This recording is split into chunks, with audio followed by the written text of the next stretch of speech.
we have a strong focus on health and wellness on the podcast, and I believe that it's important that we bring to our listeners a wide variety of opinion, as a one-size-fits-all approach to health is not wise or realistic. There is one thing that all my guests in the wellness space agree. It's that midlife women need more protein than we ever believed. The RDA, or the Recommended Daily Allowance Minimums, are put into place to prevent malnutrition. So if I do the math, you would take your weight, convert it into kilograms, and times that by 0.8. So I weigh 48 kilograms. I'm going to times that by 0.8. That gives me 39 grams of protein per day, per the RDA. The consensus is clear. Women our age should be getting at least 90 to 100 grams of protein per day to maintain not only our muscle, but our bone health as well. I have made great effort with my diet in the last 6 months. I am eating way more protein, but I'm balancing that with carbs and fat in every meal. I'm also noticing a difference because I'm doing more resistance training and using heavier weights than I ever have. The icing on the cake is that while my weight hasn't changed a great deal, my husband has noticed the changes in the shape of my body, and I am feeling stronger than I have in many years. I'm going to leave it right here because I don't want to sound preachy, but it's never too late to make these positive changes for you. Health, wellness, career, relationships, and everything in between. We're removing the taboo from what really matters in midlife. I'm your host, Michelle Folan, and this is Asking for a Friend.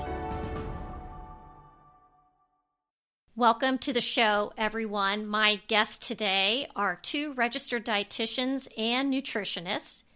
What I love about Hillary and Elizabeth is their midlife and science-based approach to nutrition and wellness. They are both published authors who co-wrote the Menopause diet plan, and they also team up on social media with very informative, engaging, and often super funny posts. Welcome the dynamic duo, Hillary Wright and Elizabeth Ward. Welcome to the show. Well, thank you. Thank you. I'm glad someone else thinks we're funny besides us. I know. It just organically happens, as it always has. Yeah, we've been laughing like this for the last, it's almost 40 years. Yeah, but anyway, long time. let's not talk about that right now. I was going to call you partners in crime, so maybe partners in crime would be a more appropriate explanation of your relationship. Yeah. Where did you guys meet? Well, we met Liz doesn't remember this, which I try not to let it hurt my feelings. However, we got paired together as organic chemistry partners at UMass Amherst as undergrads. So we were nutrition majors together. But that was my first impression of Liz. What? That I was crazy in organic lab and I did not know what I was doing? No, you were just fun and it wasn't going to be too serious. Okay, yeah. Well, you couldn't take organic lab too seriously. Yeah. It was either that or cry. We weren't really good in lab. I remember meeting Hillary, but I don't think you should take it personally because my memory is not what it used to be. Oh, is any of ours the same as it used to be? No, I don't. That's okay. No. There's a lot of stuff in there. I figure it's in the vault and the important stuff will come out when it needs to. Yeah, we're together now, so that's all that matters. That's right. So. That is true. Hillary, just identify yourself so people know who Hillary is. I'm Hillary Wright. And then Elizabeth, do you go as Liz or Elizabeth? Liz. So folks, that's Hillary and Liz. Wonderful. When did you two decide to join forces in the nutritional space? We had for years talked about collaborating on something, but we were both always so busy with her raising her 3 daughters, me raising my 3 sons, and multiple jobs and everything. And they got old enough, and we finally got to a point where we had some bandwidth, some room on the dance card. They always say, write about what you know. We were both authors, had written books, and we were like, wow. We were starting to talk about menopause between the two of us. Yeah, because we would say to each other, well, is this happening to you or is that happening to you? And at that point, and this was like 5 or 6 or 7 years ago when we started to talk about it, there just really weren't very many good resources. And there certainly was nothing about diet. Absolutely nothing. Right. The timing was right. We're exactly the same age. We hit menopause at just about the same time. Kind of late, too. Kind of later in life. I think we were both like 55. Well, right? yeah. I was thinking about that today. I was trying to figure that out. Which is kind of we were past the average age. Whatever. We were going through the same thing at the same time. Hillary said we had a few minutes to devote to this, so we said we better do it now. I think that's awesome. We all are in this space right now. Most of our listeners are 50 plus and even into the 60-year realm. I think you two are just absolutely perfect for this audience. But I want to ask you something. Do you always agree? I'm going to say about 97.5% of the time we agree. We never disagree fundamentally on anything. Maybe the delivery of the information, or maybe with Hillary, I find that she still works with people and sees patients all the time, and I don't do that anymore. That she always enlightens me and says, well, maybe you could say it this way, or maybe this is the way people might be thinking about it. That really informs me. That sometimes softens my stance on things, but because sometimes I can be a hard ass. Can I say that? Yeah. You're not going to bleep that out, right? Oh, no. I used to be way much more of a hard ass than I am now. I mean, I'm really not at all anymore. No. Once you get to know her, you realize she's harmless. It's just the things that may sometimes we have to talk about how we're going to talk about something is actually what makes this a unique partnership. Yeah. The reality is, yes, I'm still involved in patient care. None of this social media stuff would be happening without her. She's the queen. I mean, she's the one that really pushes this forward. We come from things from different perspectives sometimes. I'm always funneling things through how would I want my patients to hear us talk about something. But it's never very far apart because we're both totally evidence-based. There's never a question about, can we say this? How should we say this? Never. We're totally in the same. Somebody has to be the evidence-based communicators on this. And we are. And we are. That's what we think is important. Way too many people out there telling women that they have to do this, they have to take this supplement, this is going to happen to them, and if there's no evidence behind it, we don't say it. And a lot of it makes it sound too hard. Yeah. And so we don't want it to sound too hard. We want people to live their healthiest life while still living an enjoyable life without feeling like there's a ton of constrictions and rules and, because that's what we do. So. Tragedy if you do something simple. It's just not fair. No, it's not fair. We all know that if we feel deprived, then we go off the other end and eat the whole pizza or whatever. And I guess it's okay if you eat the whole pizza every once in a while. But man, what do you do the next day? That's all we care about. Eat the whole pizza. The thing I think we're concerned about women's safety. All the fad diets out there, all the women that are looking for their 18-year-old body again and being promised their 18-year-old body by a lot of these scammers, when I will call them scammers. It's just dangerous. These fad diets at this point in our lives are dangerous for our bones, our heart, our brain, our joints, and our mental health. We're not only concerned that you ate an extra 2 or 3 pieces of pizza, we're concerned the way you're going to feel the next day. You feel awful about that and go on a fad diet? No. I actually just had this conversation yesterday. So I also work part-time at a cancer treatment center in Boston, Dana-Farber Cancer Institute, and I was talking for the second time with a breast cancer survivor. She's under-eating terribly, and she already has osteopenia, and we spent most of our time yesterday talking about... what? The prequel to osteoporosis. We spent most of our time yesterday talking about carb fear. I said, you need to eat a certain amount of carbohydrates. They're not all the same. They're not the devil. They're not bad.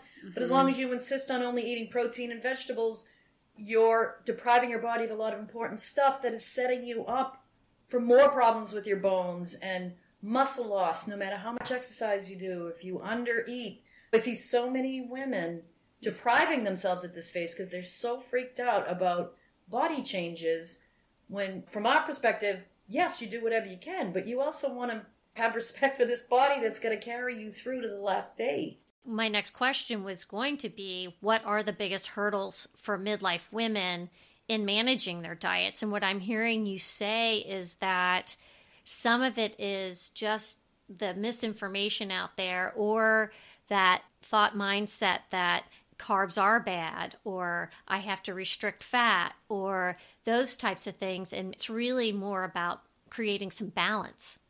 Yeah, if I can be totally honest about it, there's a lot of desperation around this time of life. There's a lot of fear, there's a lot of desperation. And part of it is because we're taught that our bodies should look the same, should be the same as they were in our 30s and our 40s. But everyone's getting older, including the men that are also in society and in our household and whatever. But for us, it's like, well, your life is over once menopause hits, which really menopause is one day of your life. So if you think about it, this is just another phase of life, and it's post-menopause. Menopause is one day of your life, and everything after that is post-menopause. And women can live 30 to 40% of their lives after that one day. What are you going to do? How are you going to do it? So you need to choose the safest, most enjoyable, like Hillary said, way to proceed so that you're reducing your risk for chronic conditions. You're not beating yourself up about your weight. I mean, Hillary and I both gained weight. We're dietitians. We're not going to gain weight. Can't we scam this? Can't we scam menopause somehow? And you know what? Menopause scammed us. It's like, hello, I'm here. You just can't avoid it. Very, very few women will not gain weight once menopause occurs. With those metabolic changes, we've all heard about metabolic syndrome and that, but what about the shift in fat? Can you talk a little bit about the difference between visceral fat and subcutaneous fat? What there's a shift in through the perimenopause, menopause years, and just with aging in general, there tends to be more of a shift towards accruing fat in your, what we call belly fat is actually visceral fat, which is not so much the fat between your muscles and your skin, but under your muscles and around your organs. And we now understand that that type of fat deposition has its own kind of little hormonal behavior that can produce hormones and other chemistry that can, the more we accrue it, the more it can increase our risk for a number of chronic diseases like diabetes, cardiovascular disease. If you accrue enough of that fat, you can develop a condition called non-alcoholic fatty liver disease, which is rapidly escalating in our population. There is a natural tendency to redirect fat to that place, but there are certainly things that you can do with your lifestyle to mediate that to the best of our ability without getting silly and think that you can completely modify it. Certain things we have to accept, that bodies change with age. They do a lot of things. Like I always say, like between the two of us, we brought 6 people into the world. How could we expect our bodies to look like they looked when they were 25? But that's largely a cultural thing. We did a post, a rather extensive post yesterday about visceral fat that's on our Instagram account that people can go back and take a look at. We also did a reel about it maybe, I don't know, a month and a half ago because it's such a popular topic and it was getting a lot of press, I think, right around that time. And one of the misconceptions that I saw from, this is what prompted me to do the carousel that we posted yesterday. One of the misconceptions is that visceral fat is harder to lose than subcutaneous fat, which is the type of fat that Hillary just talked about, which is right under the skin. It's not. It's actually easier to lose. It's mobilized more quickly into its breakdown product. Don't be afraid. There's no mystery to visceral fat. There's no supplement you have to take. There's no way that you have to exercise in particular. No amount of sit-ups is going to make your visceral fat go away. It's the same, probably unsexy advice that we give to women across the board about everything. Plant-based diet that's not necessarily animal-free, with plenty of fiber, with adequate protein, and regular physical exercise and strength training at least 2 times a week. And that's the way you get rid of some of your visceral fat. I have more visceral fat than I've ever had. I mean, the idea is to embrace things that are going to cover all of your bases. We went to great lengths to come up with one plan that we advocate that covers all of the things in the book that we talk about prior about weight management, reducing your risk of diabetes, cancer, cardiovascular disease, osteoporosis, good for your brain. The sexy stuff on the internet will suggest there's like 10 different diets for, all of those things, when in reality, we know a lot about how human beings are supposed to be fed and how we're designed to be physically moving around and using our muscles. We try to work with the basic biology that we're all born with that's not changeable by just popping a supplement or doing something usually that can't be sustained, so why do it anyway? It doesn't have to be that complicated. No. Well, I had the head of a world-renowned women's heart health center on the show. Mm-hmm. She points out the fact that the biggest killer of women is heart disease. It's the biggest killer of men too, but we often don't think about women and heart disease the same as we do with men. We talk about the visceral fat and metabolic disease and all those things, but from what you're saying, there is light on the other side. There are things that we can do on a daily basis to help ourselves not get to that point. I think we all have to adjust no matter what stage of life we're in. There's going to be an adjustment. When I gained 10 pounds during perimenopause, I took a long, hard look at what I was eating, and I wasn't as careful as I could have been. I made some changes, and I lost probably half of it. I'm probably never going to lose the other half, but I'm going to do whatever I can to stay healthy and to keep my blood cholesterol levels in check, to keep my blood pressure in check, everything that you would do to promote your heart health, but that also promotes your brain health, your bone health. Like Hillary said, everything. It's one-stop shopping. And I think, if anything, this is a time of life to really get serious about the things that most people know are good health habits, but somehow life gets busy and complicated and it's easy to kick the can down the road. Because, as Liz and I have talked about, your calorie margins, reality is they get narrower than ever. So anyone, I think this goes for men too, if you continue to do what you were doing in your 20s, into your 30s, and then into your 40s, in all likelihood, more people than not, their weight is going to go up like this. Their blood pressure will start to creep. Their blood sugar may. It's a matter of really understanding. This is the time to really embrace what maybe you've known you should do for a long time. And maybe readiness is a little bit easier when your kids are grown. But, midlife has a whole other set of stressors. We understand what women are going through. I mean, we've been through all these things that we talk about in various stages. I oversaw my mother's care for 3 years. I mean, we both lost siblings. Of course, we're both probably thinking about retiring and do we have enough money and things like that. And kids coming and going in our house. We still are mothers. We're still parents. And there's a lot going on. We get it. Whatever advice we give to women, if they want to say that's too much, believe me, we have a plan B, C, D, and E. We would never tell women what they should be doing. We just explain to them what's best and how maybe you could go about achieving it in the teeniest, tiniest steps, the small steps you want to take. I really emphasize self-care on this show because we can't show up for others if we don't show up for ourselves first. Mm-hmm. And I think your message is very clear that there are things that we can do. And if we need to be there for our parents, we need to still be there for our kids, and got grandkids coming too for some of us. Not me. Mm-hmm. Other. I guess my friends will be listening to this and be like, oh, no.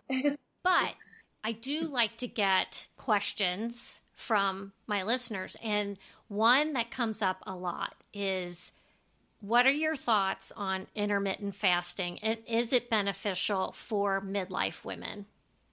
Intermittent fasting, that term is used in reference to actually several different approaches. And all of them are designed to try to harness the power of the fact that all the cells in our body function differently based on the time of day, which is referred to circadian rhythms. From our perspective, 2 of them are not sustainable. We're not fans of engaging in things that can't be sustained, because any results you get from doing things that can't be sustained, if you don't sustain the behavior, you probably won't sustain the results. From our perspective, every other day fasting, keeping in mind that fasting is defined as less than 25% of your calories for the day. Who's going to do that every other day?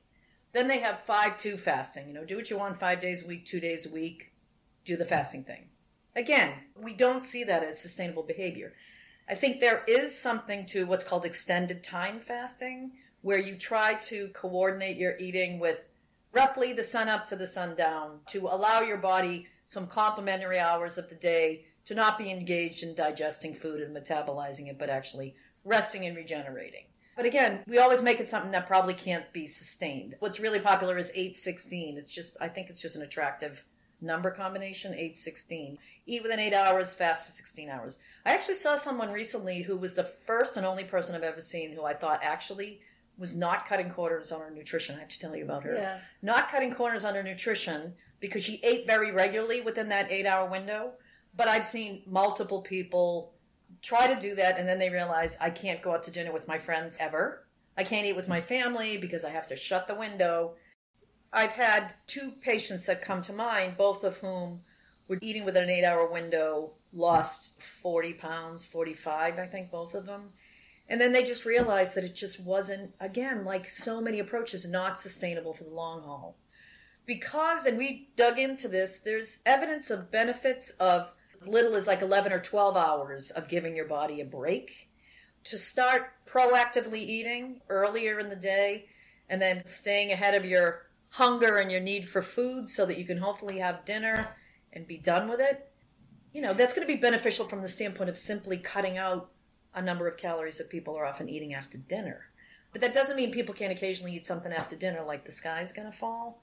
It's a strategy you can adopt the basic principles. Yes, so about anywhere from 10 to 12 hours if you don't eat at night. So let's say you're done by 7 and then you don't eat again until 7. But again, don't kill yourself to do this. The basic principle I think that works best there is just, and what Hillary and I always say, if we could give you one tip for weight loss, it would be don't eat after dinner. And I know that sounds odd and we don't have any time in mind. And we only say it because what do a lot of women do? They eat a very small breakfast, if anything, a skimpy lunch around 3 o'clock. Hunger's starting to kick in, right? They go home, they eat a big dinner, and then they just eat until they go to bed. And then what do? They get up and they do it again the next day. Let's say you start dialing back your food at night and you eat half as much for a snack. Or you're mindful and you make yourself sit at the table when you want something instead of taking the bag of chips and going to the sofa.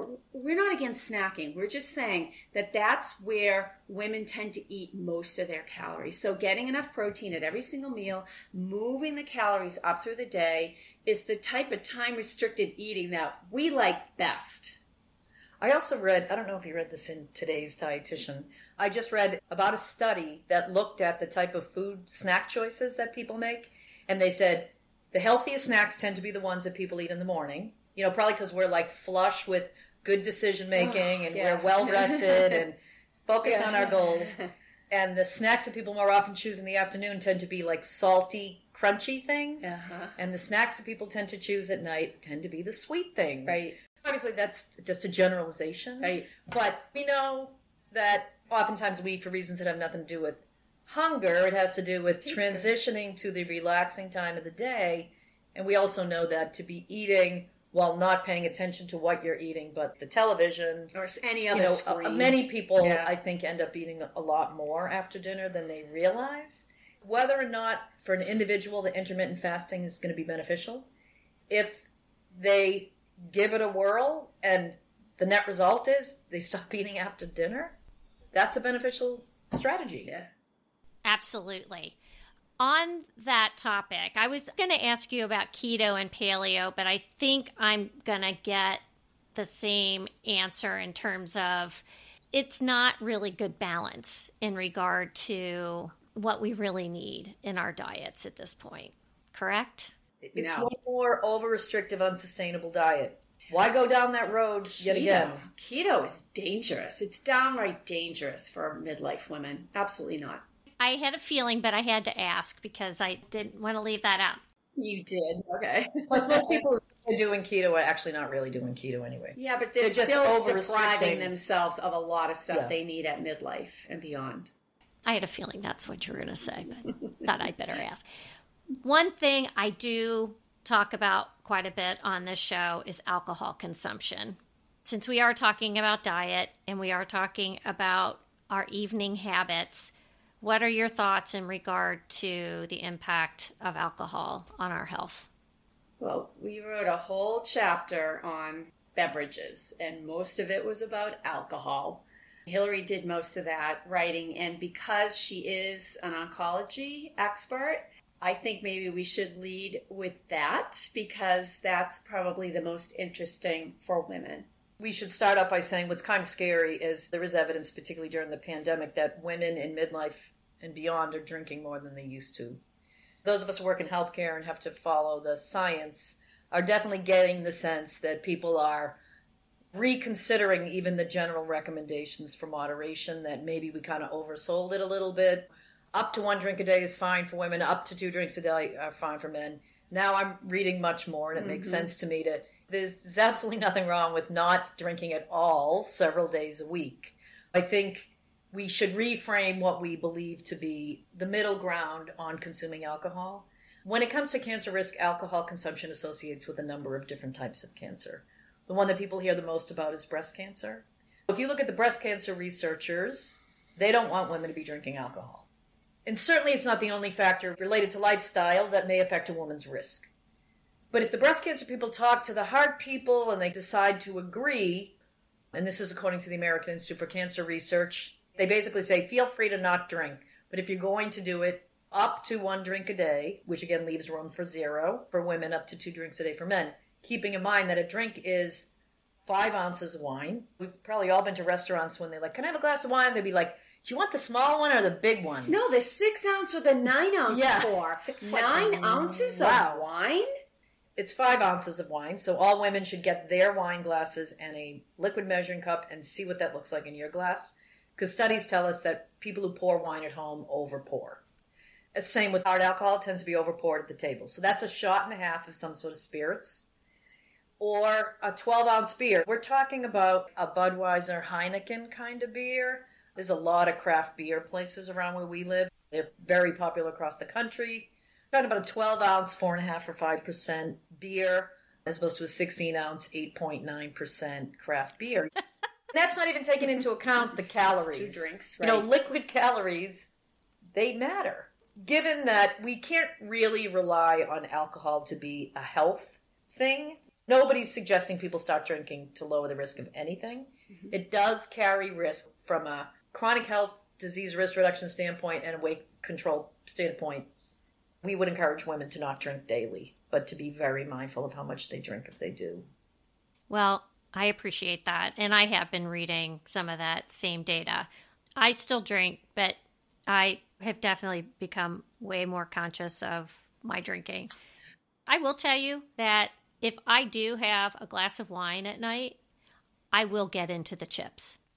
It's inevitable. It reduces your inhibition, they call it in the business, to when you know I shouldn't be maybe having a lot of that food. Alcohol's like, what the hell? Alcohol whispers in your ear, go ahead, it's okay. There's that too. Hillary and I are not teetotalers, don't get us wrong. We enjoy a lovely Cosmo once a week, maybe a couple of small glasses of wine, but we are way more mindful of it than we ever have been because we read the research. And what I saw last night, I don't know if you saw this, the Canadian government is saying now no more than 3 drinks a week. Wow. In terms of cancer risk. I wanted to show that to you, but I didn't have time. Will the U.S. follow suit? Who knows? It is in the dietary guidelines for Americans, and that we're just starting down the road for a new version of that. We'll have to see. Well, I appreciate your insights and, again, the science-based approach to this because I want to make sure that people are getting the right information. Thank you for that. May we talk a little bit about macros? This did come up as a question from one of the listeners wanting to know what are macros specifically and what is the balance or the ratio of macros for us ladies? Okay. Macros are short for macronutrients, and the macronutrients are the big guys. Protein, fat, carbohydrates. Could, I guess, throw alcohol in there, but for the sake of argument, we won't. I don't know specifically what the macro community thinks you should be doing in terms of dividing those up. CrossFit. But everybody, CrossFit. everybody gets to divide the pie into 3 ways in order to get their calories. In our approach, we have meal plans in our book, all right? And we did that because we wanted to count the macros for you so that you didn't have to think so much about grams of carbohydrate, grams of fat, grams of protein. Here's where we came down. We like about 40 to 45% carbohydrate. I'm forgetting the distribution. What are we? Like so 20% to 25% fat and fat. Protein, and then the rest of it healthy fats. Okay, and it's all in the book, of course. With my memory, I can't remember it, but we decided to go on the lower end for carbohydrates, not complex carbohydrates and not fiber. We just got rid of a lot of the sugary stuff and things like that, although we're not against having those every once in a while. We've counted the macros for you. We think this is a good distribution. The reason why we do is because no matter what the calorie level is that you've chosen, we've supplied you with adequate protein, and that's really the nutrient that women don't do so well with, and they need more of after the age of 50 because the body doesn't use it as efficiently. We want to make sure that when you're strength training, you have enough of the raw materials, which is the amino acids and the protein, for you to build and maintain lean muscle tissue, which is going to help you with so many different things. I, again, can't speak to exactly what the macro philosophy is, but they're just the big nutrients. The micronutrients are the vitamins and the minerals. Okay. I suspect macro stuff is really big in CrossFit culture. CrossFit being that intermittent HIIT, high intensity, these gyms where the people that fitness train also give out a lot of nutrition information that in my experience is not accurate. To really figure out if somebody really wanted to know their macros, they would need some individual one-on-one attention with a dietitian who could figure out what would be a good distribution of carbohydrate, protein, fat for them, figure out a calorie level, crunch out the grams of fiber based on the percentage. I mean, this is like math that dietitians are trained to do, not your average person. And it's a really good example of making it sound way too complicated. We use this balanced plate visual. Liz was saying, we designed, look at this thing, look at this thing, look at your plate, look at the distribution. Your macros are going to be fine if you just stick with something that roughly looks like this. We always say we're like the 80-20 people. Yeah. And even the USDA recently read, they said if 85% of your calories are coming from stuff, brings along a lot of good nutrition, we all have 15% of our calories to play around with. Splurge with. The gist is, there's such a thing as good enough without letting perfection become the enemy. Yeah, I think macros somehow sound magical, but it is a good start for some people because they learn how to distribute their calories better, and they end up taking out a lot of the simple sugars and the added sugars and adding back the protein that they need and the healthy fat. It's a start for some people, but it takes some doing. It takes some figuring out. I mean, a good example of macros would be if somebody had diabetes and they took insulin and they needed to know a good amount of carbohydrate for them to be consuming over the day, they would meet with a dietitian, get that number, and drill down. There's scenarios where it's helpful and important, but for the average person, I think it can be information overload. Mm-hmm. In terms of protein, then, do you have a recommendation, just a basic recommendation based on an average, say, 58-year-old woman? Well, no, it all depends on your body weight. But for people over the age of 50, we recommend 1 to 1.2 grams per kilogram. To get your weight in kilograms, you take your weight. I know, nutrition is math. You take your weight in pounds and divide by 2.2. That might come out to be, let's say, 70 kilos. And then you just multiply that by 1, which would be 70 grams, up to the higher end, 1.2. Now, there's a lot of discussion about if you are trying to lose weight, that your protein needs are actually higher, because when you deprive yourself of calories, you want to be able to preserve the muscle that you have. You don't want to lose muscle tissue. So it could be as high as 1.3 to 1.6, depending on grams per kilogram, depending on the research that you need. I mean, I saw on the internet the other day someone recommending 1 gram of protein per pound. If someone weighs 150 pounds, they're going to be eating 150 grams of protein. No way. Not even the two of us could choke that down. Definitely not women. Yeah. Definitely not women. No, that's ridiculous. You don't need that much. That'd be very challenging. But if you are someone that is not a meat eater, to get that from plant sources, then you get higher calorie. That would be really super difficult. There's got to be a happy medium in there. Yeah, and it's not necessary to get 150 If somebody's focusing on that much protein, undoubtedly the carbohydrates and the fats are getting the short end of the stick somewhere. Right. Right. Whenever you go overboard in one area, something else generally gets sacrificed. Mm-hmm. So that's why we focus on this boring thing called balance.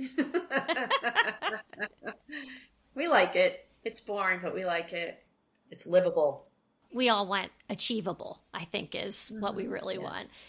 Can you speak a little bit about prebiotics and probiotics? And the reason why I'm asking this is I recently had a guest on the show, and we were talking about probiotics because of the gut-brain connection, and that if your microbiome is off in your belly, then it can make a lot of things off-kilter. What are your thoughts about doing prebiotics and probiotics?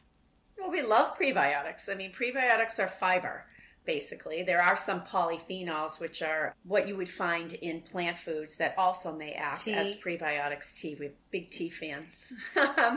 There's specific types of fiber that actually promote specific strains of bacteria, friendly bacteria that live in your gut and promote good health.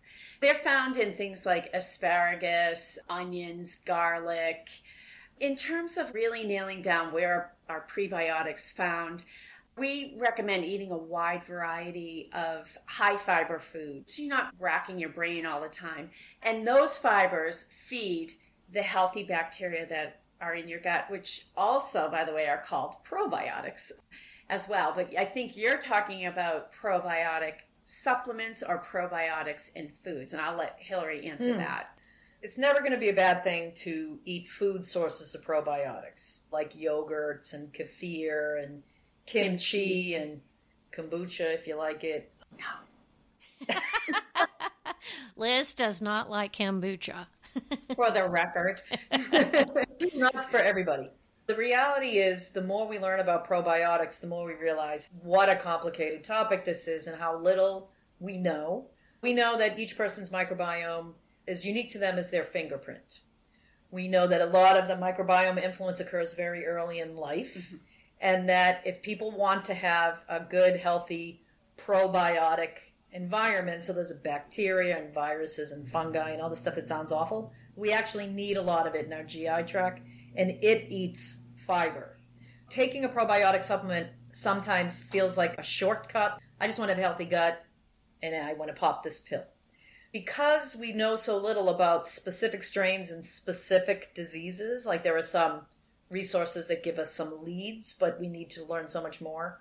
If I have someone who really would like to try probiotic, I'll say, well, why don't you get one that has many different strains, because it's like throwing a whole bunch of darts at a dartboard as opposed to a single dart. But people do need to understand that they're experimenting. I mean, would you agree? I do agree. And I mean, I think that getting the simplest food in every day that's high in probiotics, Greek yogurt with live active cultures, that's what I do. I know, well, I'll check the box. I've got a food that's super high in protein, It's got calcium in it, and it's got live active cultures in it. Mix that with fruit, which I know has the fiber that my gut also needs. And then just not think about it anymore. Instead of running around thinking, well, which pill should I take because I just want my gut to heal, another popular scam on the internet, by the way. You know, you just can't throw these pills in there because the gut is a community. You can't just throw one strain in there. You have to think they're all like neighbors down there, and they're all working together. A lot of them do work together.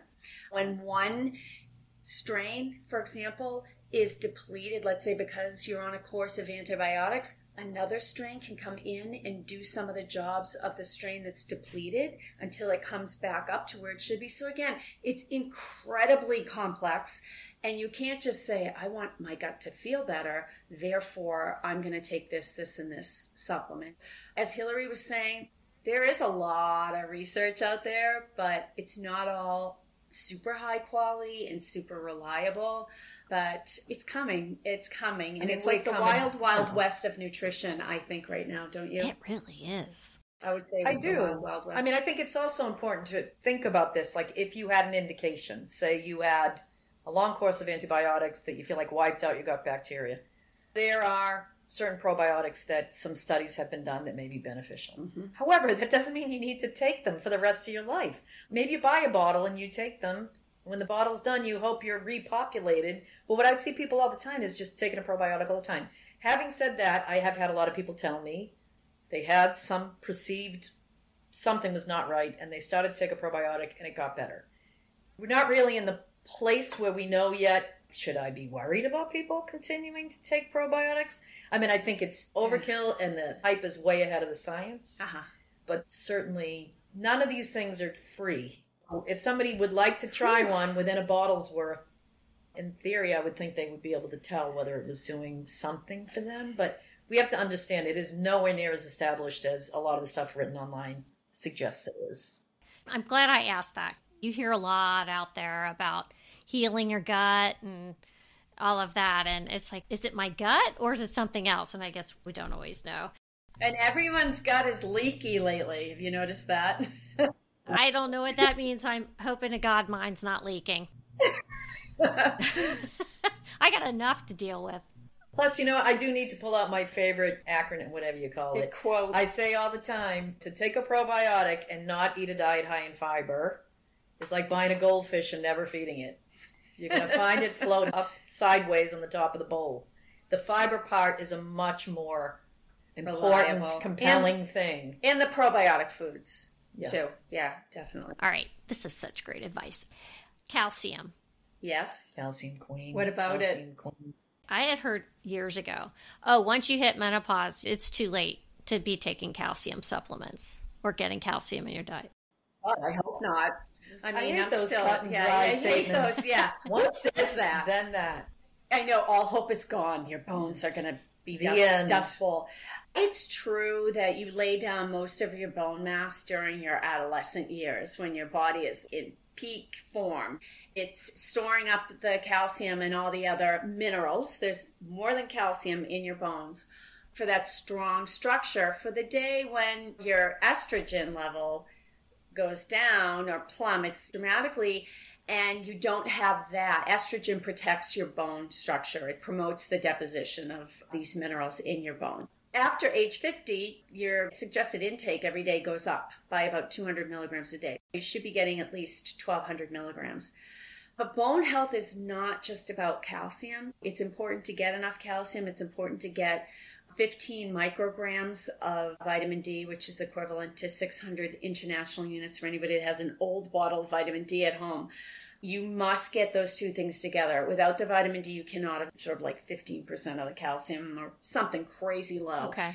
But also, bones also have magnesium in them. A high salt diet, a very high sodium diet, and low potassium can also help draw the calcium out of your bones.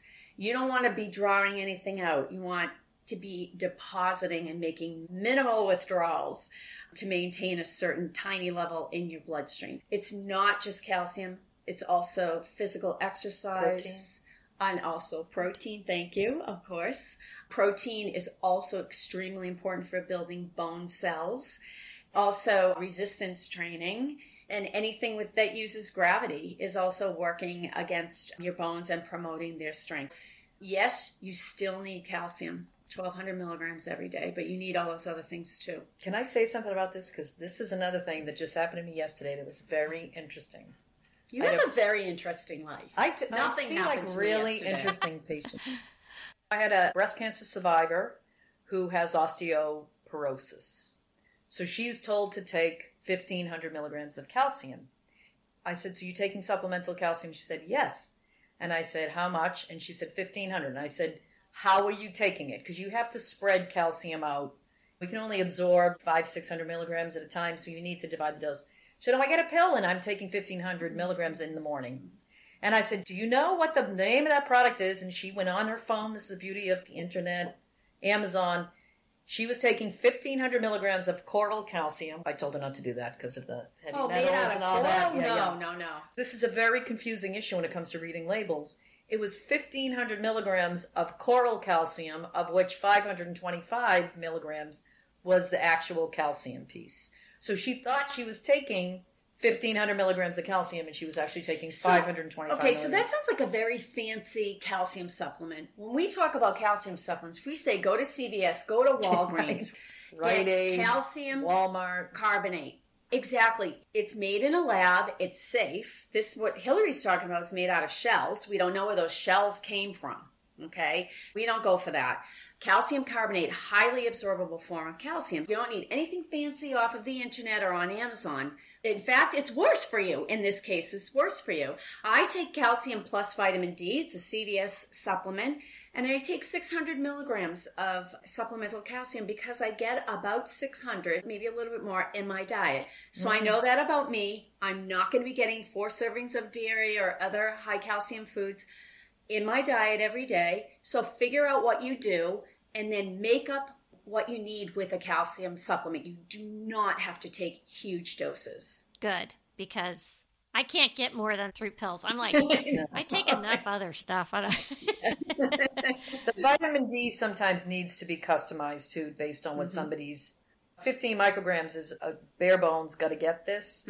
Some people, based on where they live and other factors specific to them, may need more than that much vitamin D. That, again, is where people like dietitians, right? You consulting need to with a registered dietitian to try to figure out what are your considerations and so forth. Great.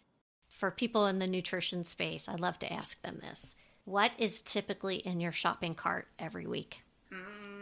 Tons of vegetables, tons of greens, tons of beans. Yes. I use canned beans. I use canned beans too. You can't possibly expect to eat these things regularly unless they're in your house. Milk, yogurt, chicken, cheese. I like salmon, but my husband doesn't. We eat a ton of salmon. Shrimp. Frozen shrimp. Canned tuna. Oh my God. Easiest meal ever. Eggs. Oh, tons of eggs. Yeah, eggs. Little teeny ice cream cones from Trader Joe's that are 80 calories a piece is my husband's favorite. I buy those. Yeah, they're so good, aren't they? I mean, just enough. I could eat 6 of those, so that would be fine. And chocolate for me. Always chocolate. A little dark chocolate. I had a little after lunch today, so I hear you on the dark chocolate. I love it. Oh, and tea and coffee.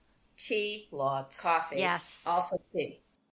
I checked off a lot of those boxes. I'm very excited. Good. There you go. Okay. Hummus. Wait, we forgot oatmeal. Oatmeal. Oatmeal. That was like my whole grocery list. Yeah, there you go. You're all set. We're all set. Yeah. We think alike. That's awesome. Ladies, what is next for you?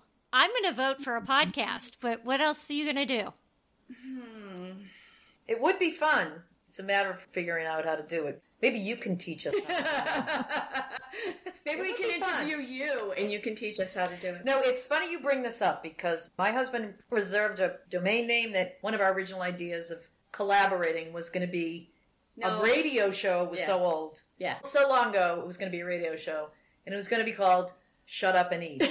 So we literally reserved shutupandeat.com. We just decided, I don't know. It seems too harsh now. But the point was, let's not make this so complicated. Let's just eat. Yes. Yeah. Find a way to eat like decent foods. We're trying to think about educating other dietitians more on this topic. Yeah. It's something that we're thinking about. There's a lot of interest from people in our own field because we don't get trained on this in school. No, and the data is always changing. Yeah. The science is always changing. You got to keep up. Please tell the listeners a little bit about where your book can be bought, and the name of the book is? The name of the book is The Menopause Diet Plan, A Natural Guide to Hormones, Health, and Happiness. It can be bought on online booksellers such as Amazon and on our publisher's website. Penguin Random House. Rodale. It's actually all these publishers that like get bought. Penguin Random House, Rodale. They're all the same company. Amazon's usually the easiest. Of course. You can find us on Instagram at Menopause Diet Plan and also on Facebook at that creative name, Menopause Diet Plan. Easy to remember. It's easy for me to find you. I am perfectly happy with the name. I will make sure to put all this information in the show notes so people will know where to find you and your book. I have to thank both of you for this very dynamic, fun interview, but more importantly, I got a lot out of it and appreciate all the information. Oh, Thank you. You're welcome. Thank you so much for being here. You're welcome.